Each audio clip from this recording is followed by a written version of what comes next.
नमस्कार, news brief देख रहे हैं आप सब। मैं हूं आपके साथ साहिल केरनी। डालेंगे कुछ खास और अहम खबरों के ऊपर। कल रविवार से शुरू होने जा रहे पवित्र चैत्र नवरात्रों के मद्देनजर जम्मू व इसके आसपास के इलाकों में स्थित मंदिरों के साथ साथ संभाग के अन्य जिलों के मंदिरों में भी तैयारियां पूरी कर ली गई हैं। बात करें अगर जम्मू की, तो यहां नवरात्रों पर बाहू फोर्ट स्थित मां काली के मंदिर में आस्था का सैलाब उमड़ता है, जिसके चलते मंदिर कमेटी ने श्रद्धालुओं के स्वागत के लिए कमर कस ली है। मंदिर को खूबसूरत ढंग से सजाया गया है और सुरक्षा के इंतजाम भी कर लिए गए हैं।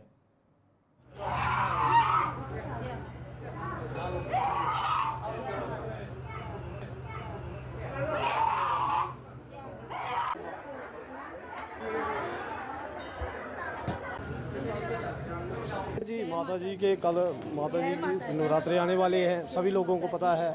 बड़े अच्छे धूमधाम से जहां पूरा इंतजाम किया है, सारे सिक्योरिटी सब मंदिर की तरफ से, सबकी लोगों की तरफ से भी सहयोग की, जहां अच्छे तरीके से सबको दर्शन हुए, किसी को कोई प्रॉब्लम नहीं आए, किसी को भी कोई अड़चने नहीं पड़े। तो जहां सभी लोग भगत आए अपनी श्रद्धा से, किसी को कोई भी परेशानी नहीं रही। त्यौहार तो होता है, पहला नवरात्रा है, लोगों को बड़ी खुशी होती है माता की, कोई भी क्योंकि अपना कोई भी कार्य सफल करे, हर आदमी को मन प्रसन्नता के लिए, खुशी के लिए, तो इसलिए लोग माता के दरबार में आके हाजिरी लगाते हैं। बड़ी जय माता।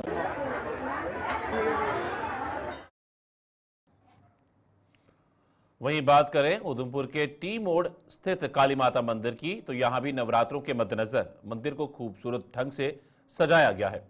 मंदिर की छटा देखते ही बन रही है और कल से यहां श्रद्धालुओं का तांता लगना शुरू हो जाएगा।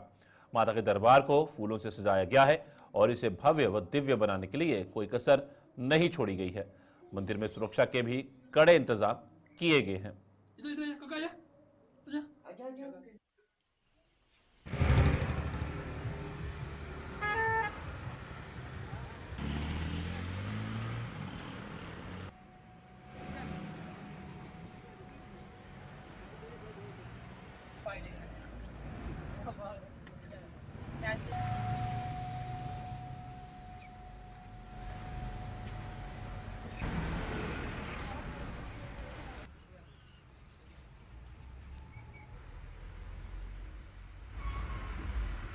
कल पहला नवरात्र है।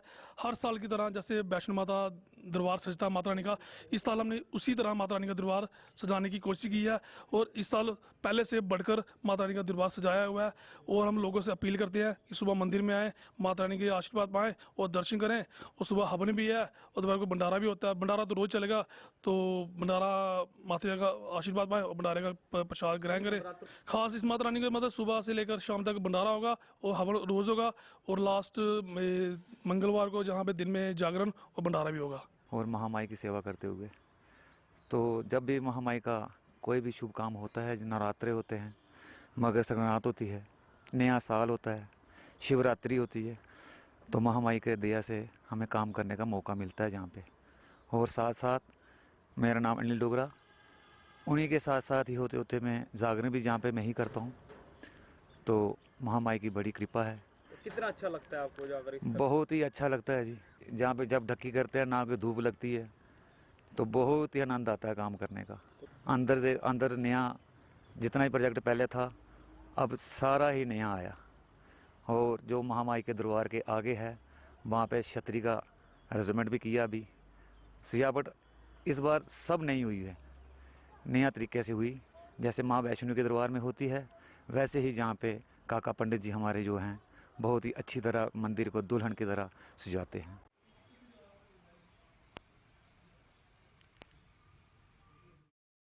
दूसरी ओर नवरात्रों के उपलक्ष्य पर पुंछ में हिंदू मुस्लिम भाईचारे की मिसाल देखने को मिल रही है।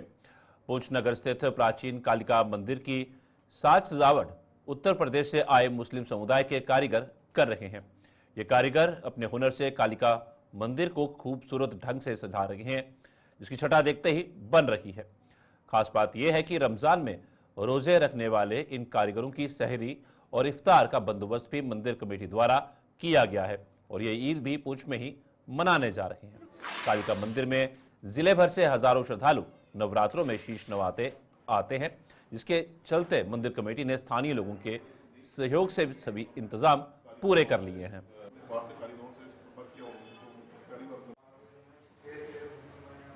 नहीं मुझे साढ़े 40 वही सकना ना पता क्या 8:30 ਸੀ अपने घर भाई भाई कम वो ले ले रोटी बात करते पता नहीं ले वो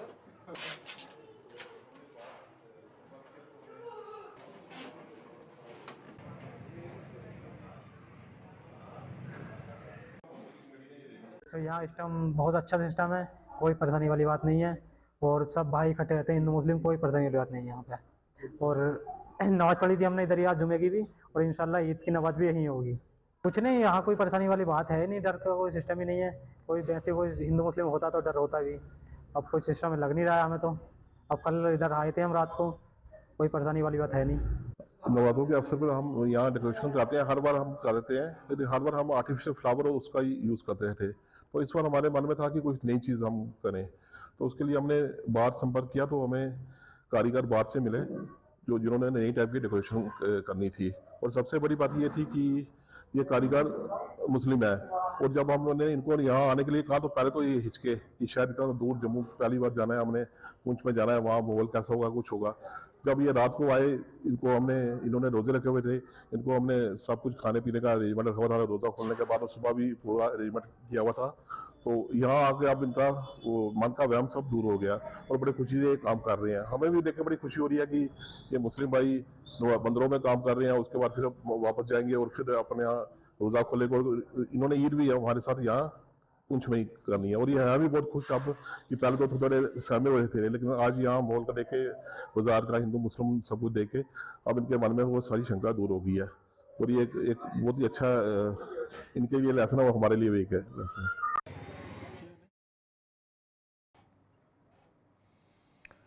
कठुआ मुठभेड़ में शहीद हुए senior grade constable Jaswant Singh भी आज पंचतत्व में विलीन हो गए। हीरानगर में उनके पैतृक गांव लोंडी में आज उनका अंतिम संस्कार कर दिया गया, जिसमें हजारों की संख्या में लोगों ने उन्हें नम आंखों से अंतिम विदाई दी। मुख्यमंत्री उमर अब्दुल्ला भी वहां पहुंचे और शहीद को अपने श्रद्धा सुमन अर्पित कर उनकी आत्मा की शांति की कामना की। इससे पहले शहीद का पार्थिव शरीर उनके आवास पर ले जाया गया, जहां सभी अंतिम रस्में पूरी की गई। सांबा के विधायक सुरजीत सिंह सलाथिया सहित अन्य गणमान्य लोगों ने शहीद को अपने श्रद्धा सुमन अर्पित किए।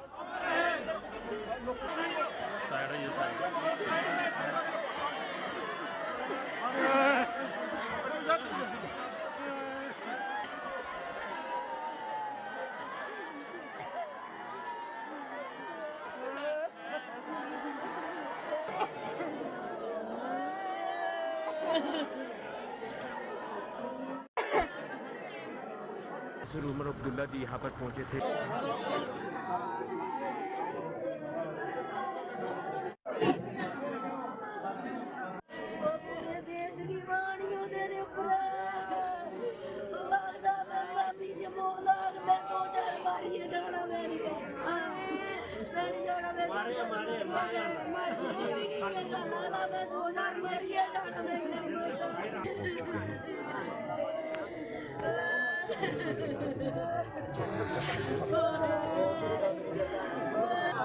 जिस परिवार का बच्चा चला गया, जिस किया जाएगा।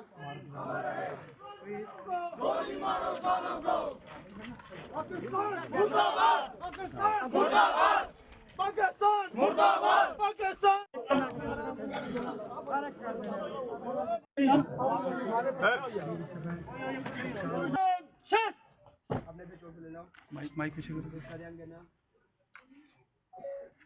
ओम गणेश देवाय गंधाड़ गुदतम भागरेश देवान धूप योनि धर्मोस्तुते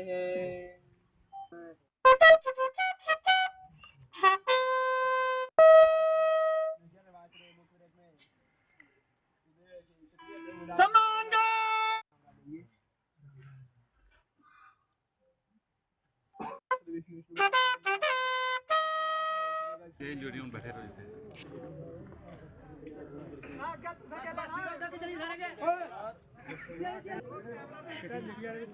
बड़ी दुखदायक घटना हुई है, जिसमें हमारे 4 जवान शहीद हुए हैं।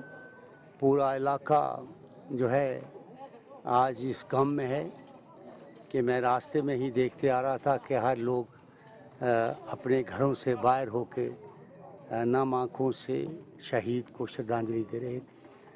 और उसी की कड़ी में आज इस गांव के जसवंत सिंह जी, जिनको हम शहादत जिन्होंने दी है, हम ईश्वर से प्रार्थना करते हैं कि उनके परिवार को, उनके बच्चों को ईश्वर हिम्मत दे कि इस सदमे को वो बर्दाश्त कर सके और भगवान उनके अपने चरणों में वास दे। देखिए, सिक्योरिटी फोर्सेस हमारी सक्षम हैं, बॉर्डर में मजबूती है, जो भी आएगा वो वापस नहीं जाएगा।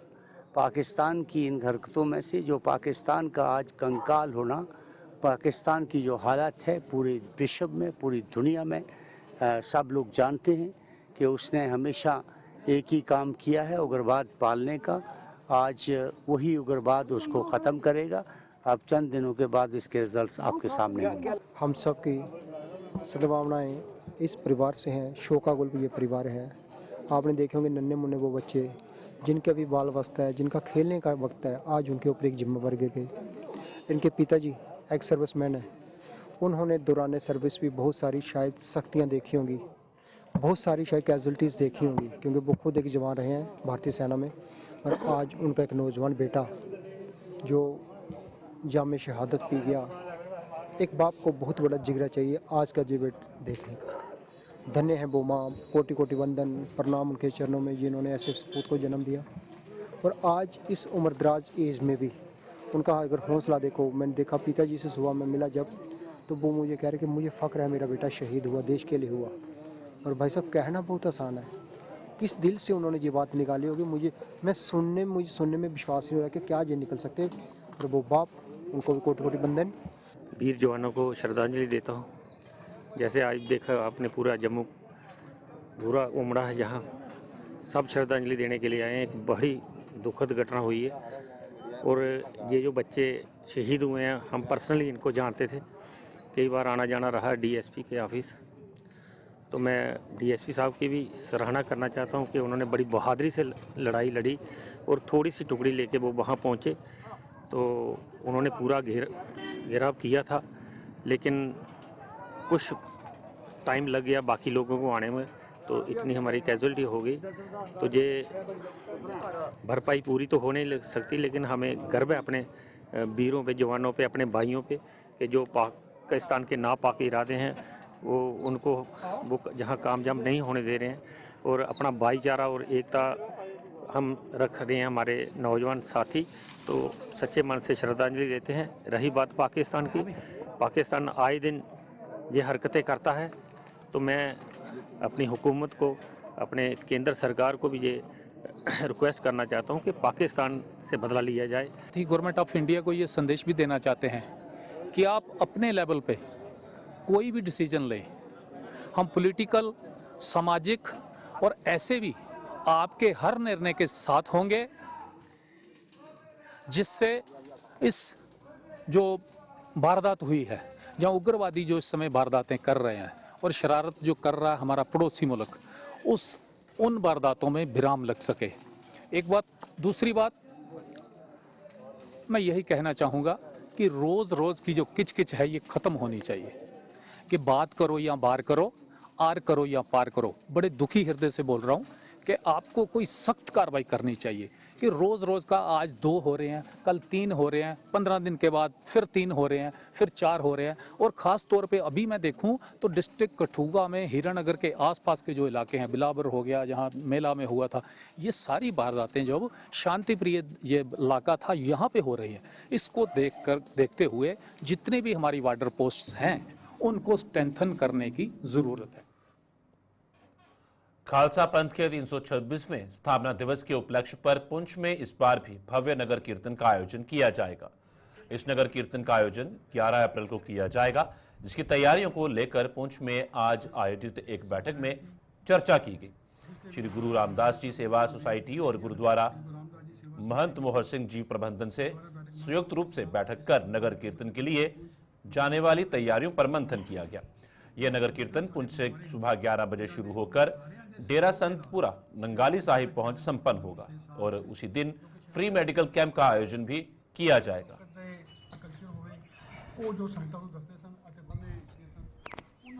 गुरुद्वारा बैठक महंत मोहर सिंह जी विखे एक विशेष मीटिंग जो साढ़े एक्स सर्विसमैन फौजी हैं उन्होंने नाल की गई है।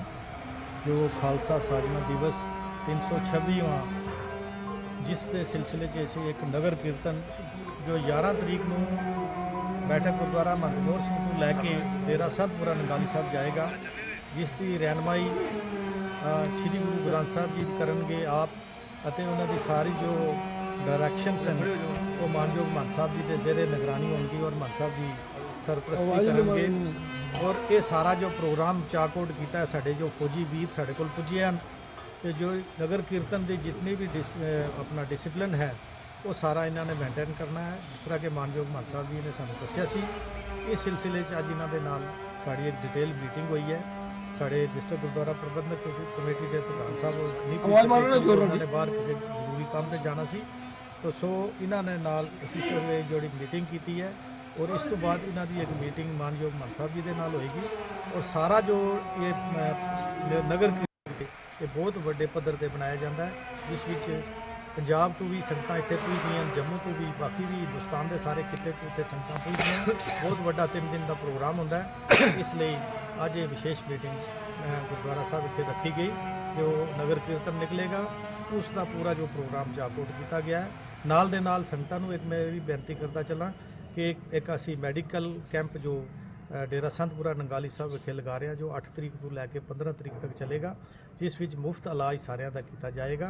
जिस ਸਾਡੇ ਕੋਲ हड्डियां ਦੇ डॉक्टर, चाइल्ड स्पैशलिस्ट, फिजिशियन ਅਤੇ हार्ट स्पैशलिस्ट आ रहे हैं।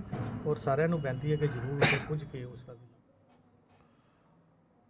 डोडा पुलिस ने उन लोगों के चेहरों पर मुस्कान लौटा दी है जो किन्हीं कारणों से अपना मोबाइल फोन खो बैठे थे। साइबर क्राइम इन्वेस्टिगेशन यूनिट की मदद से खोए हुए या फिर चोरी हुए 52 मोबाइल फोन बरामद किए गए हैं, जिन्हें आज उनके मालिकों को लौटा दिया गया। जिला पुलिस मुख्यालय में आयोजित एक कार्यक्रम के दौरान डोडा के एसएसपी संदीप कुमार मेहता ने अपनी टीम के साथ ये सभी मोबाइल फोन उनके मालिकों के हवाले कर दिए। इन सभी मोबाइल फोन की कीमत करीब 10 लाख रुपए बताई जा रही है। साइबर क्राइम इन्वेस्टिगेशन यूनिट की मदद से डोडा पुलिस नवंबर 2024 से लेकर अब तक करीब 100 मोबाइल फोन बरामद कर उनके मालिकों को लौटा चुकी है। एसएसपी संदीप मेहता ने अपने फोन वापस पाने वाले सभी लोगों को मुबारकबाद दी और साथ ही समाज के हर वर्ग से साइबर क्राइम के प्रति भी सचेत रहने का आह्वान किया। जो हमारे पास मिसिंग रिपोर्ट्स आई थी पुलिस के पास मोबाइल फ़ोन्स की, तो उसमें तकरीबन 52 मोबाइल फ़ोन्स जो हैं वो रिकवर किए हैं और जिसकी मालियत जो है वो राउंड अबाउट 10 लाख के आसपास है। और जैसा कि एक पिछली प्रेस कॉन्फ्रेंस में भी हमने बताया था कि पिछले 3 महीने में दिसंबर में हमने एक प्रेस कॉन्फ्रेंस की थी जिसमें 45 मोबाइल फ़ोन्स हमने जो है वो रिकवर किए थे। तो तकरीबन 100 मोबाइल फ़ोन्स ये नवंबर 2024 से लेके अब तक हमारी साइबर क्राइम इन्वेस्टिगेटिव यूनिट जो है वो कामयाब हो चुकी है उनको रिकवर करने में, और उनके राइटफुल ओनर्स के पास जो है वो पहुंचा दिए गए हैं। जो एक साइबर क्राइम आज प्रेवलेंट है और काफ़ी सारे लोग जो हैं वो इसके झांसे में फंसते हैं और अपने पैसे गंवा बैठते हैं।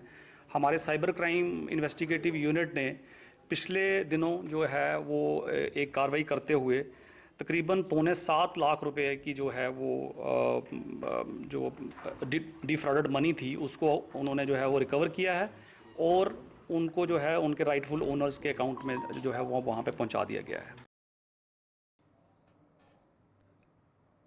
नेशनल हेल्थ मिशन के तहत सेवाएं दे रहे मुलाजमों ने अपनी मांगों को लेकर फिर आंदोलन शुरू कर दिया है। रियासी में आज जिला अस्पताल में एनएचएम के तमाम मुलाजमों ने इमरजेंसी सेवाओं को छोड़कर अन्य सेवाएं 2 घंटे के लिए बंद रखी और अपनी मांगों को लेकर प्रदर्शन किया। प्रदर्शन कर रहे मुलाजमों ने सरकार से इस ईद से पहले उनके वेतन का भुगतान करने की मांग की ताकि वो ईद का त्यौहार धूमधाम के साथ मना सके। ये मुलाजिम उन्हें नियमित करने और वेतन में बढ़ोतरी करने की भी मांग कर रहे हैं। उन्होंने चेतावनी दी कि अगर उनकी मांगों पर गौर न किया गया तो उन्हें मजबूरन सड़कों पर उतरना पड़ेगा।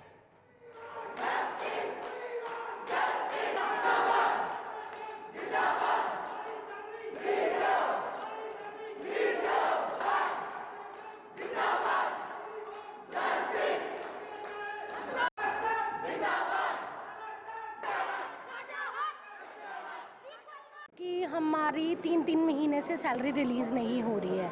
सेंट्रल को पूछो तो वो बोल रहे हैं हमने फ़ंड रिलीज़ कर दिए हैं, बट स्टेट हमारी आगे सैलरी रिलीज़ नहीं कर रही है। अब इशू ये है कि कुछ हस्बैंड वाइफ भी NHM में काम कर रहे हैं, उनका घर का खर्चा चलाना मुश्किल हो गया। 3 महीने बाद 1 महीने की सैलरी देते हैं, उतने में तो उनके डबल जो है लोगों के पैसे देने होते हैं। दूध का खर्चा, बच्चों की फ़ीस, पेट्रोल का खर्चा, रूम के रेंट्स, फार फ्लंग एरिया से लोग इधर रह रहे हैं, जो कि सबसे मेन इशू है। तो आज की स्ट्राइक हमने 2 घंटे की रखी है। तो इसमें इमरजेंसी सर्विसेज हम दे रहे हैं, पेशेंट सफ़र नहीं कर रहे हैं, बट हो सकता है आने वाले टाइम पे हमें रोड पे भी आना पड़े, जैसे कि हमने 2019 में किया था। तो plus equal pay equal work. अगर आप काउंटिंग में देखा जाए तो 80% of staff is from NHM side. अगर हम दिन रात काम कर रहे हैं, हम संडे को ड्यूटी कर रहे हैं, हम गैजेटेड ऑफ ले रहे हैं, इवन कि परमानेंट एम्प्लॉय को 2.5 दिन की सैलरी मिलती है संडे को, हमें तो नहीं मिलती है। फिर अगर हम हायर लेवल पे बोले कि आपके एफिडेविट में 24/7 लिखा है, भाई 24/7 लिखा है, we are medical, 24 police, army, बाकी जो डिपार्टमेंट्स हैं, जो जॉब मतलब ये मेडिकल के हो गए, आर्मी के हो गए, CR 24/7 का मतलब ये होता है कि हम हाजिर हैं इन केस ऑफ इमरजेंसी, हम आते भी हैं। तो अगर हम ये सब अपनी जॉब 100% दे रहे हैं तो हमें अपना हक, अपनी सैलरी मिलनी चाहिए, प्लस हमें 100% हाइक मिलना चाहिए। जॉब पॉलिसी बनाई जाए, जॉब सिक्योरिटी बनाए। और मैं मीडिया पर्सन्स को बहुत बहुत धन्यवाद करती हूँ। देखो हम तो इधर बैठे हैं, बट बाकियों को क्या पता लगेगा हम क्या कर रहे हैं। तो मीडिया का सबसे बड़ा शुक्रिया कि वो कवरेज दे रहे हैं और हमारी बात हो सकता है नरेंद्र मोदी जी के पास पहुँचे और वो कुछ हमारी बात सुने। धन्यवाद। को रेगुलराइज के लिए फाइल हमारी जो प्रोसेस हुई थी, उस टाइम बाली भगत जी हेल्थ मिनिस्टर थे, उन्होंने ये बात हाउस में बोली थी कि हम लोग इनको फेज्ड मैनर में पक्का करेंगे, लेकिन उस फाइल को पता नहीं कौन सी जगह इन्होंने दफना दिया है और वो निकलने का नाम नहीं ले रही है। तो मैं चाहूँगा और दरख्वास्त करूँगा उनसे कि उस फाइल को देखें और हमारी हेल्थ मिनिस्टर जो हैं मैडम सकीना इटू जी, उनसे भी मैं रिक्वेस्ट करूँगा कि वो इस फाइल पे अपनी नज़र इनायत फरमाएँ और इस फाइल को देखें, ताकि हमारे लोगों का कुछ ना कुछ हल हो, जो 18 साल से सर्विस कर रहे हैं और अपनी लाइफ का एक वैल्यूएबल पीरियड उन्होंने इस डिपार्टमेंट को दिया है। आज की डेट में वो ओवर एज हो चुके हैं और कोई फॉर्म भरने के काबिल भी नहीं है। तो मैं गवर्नमेंट को चाहूँगा कि वो इस बारे में कुछ सोचे और हमारी रेगुलराइजेशन पॉलिसी के लिए भी कुछ कदम उठाए। और दूसरी बात, इक्वल पे इक्वल वर्क। हम लोग दिन रात काम कर रहे हैं, कभी भी किसी काम के लिए हम लोगों ने ये नहीं बोला कि हम लोग नहीं करेंगे, जहाँ हमारी सैलरी नहीं आई हम पीछे नहीं होंगे। आज भी हमने गवर्नमेंट को चेताने के लिए सिर्फ 2 घंटे की टोकन स्ट्राइक दी है और ये गवर्नमेंट को एक तरह से हम चेतावनी दे रहे हैं कि अगर आप हमारी मांगों को नहीं सुनोगे, हमारी मांगों को एड्रेस नहीं करोगे तो मजबूरन हमें रोड पे आना पड़ेगा। गुलिस्तान में खबरों का सिलसिला यूं चलता रहेगा। फिलहाल न्यूज ब्रीफ में इतना ही। दीजिए इजाजत। नमस्कार।